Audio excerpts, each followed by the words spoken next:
Vous vous posez souvent cette si belle question. Comment savoir quand un pays est du genre masculin, comme le Brésil, le Portugal, le Venezuela, et quand un pays est du genre féminin, comme la Russie, la France, la Bolivie? Eh bien, ne vous inquiétez pas. Brièvement, je vais vous expliquer. Mon nom c'est Joadner, fils de Plume, votre serviteur de toujours. Commençons.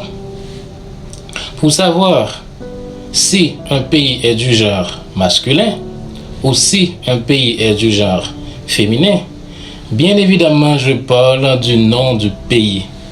Je parle du nom de ce pays, comme la Chine, comme l'Équateur, comme l'Espagne, etc. Pour savoir si ce genre de pays-là est du genre masculin ou féminin, vous devriez regarder seulement la terminaison du nom de ce pays-là. Si ce pays-là se termine par la lettre E, cela veut dire tout simplement que ce pays-là est du genre féminin. Seulement ça. Regardez la terminaison du nom de ce pays. Si le nom se termine par la lettre E, cela veut dire que ce pays-là est du genre féminin. Par exemple, la Chine, la Bolivie, la Russie, la France, l'Espagne, etc.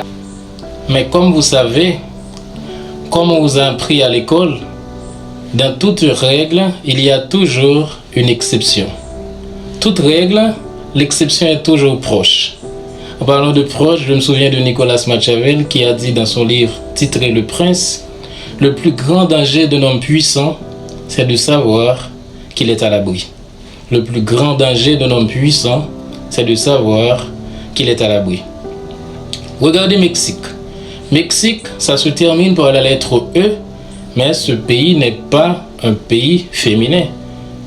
On dit le Mexique, pas la Mexique. Il y a aussi le Zimbabwe, il y a le Mozambique. Ça se termine par la lettre E, mais ce sont des pays masculins. Le Mexique, lorsqu'il a été francisé, comme Mexique, ça vient de Mexico. Donc, le Mexico et le pays s'appelait Mexico il y a longtemps. Donc, on a tout de suite retenu le Mexique comme un pays du genre masculin. Parce qu'on disait à cette époque le Mexico. Donc, on a tout de suite gardé le Mexique. C'est pour cela que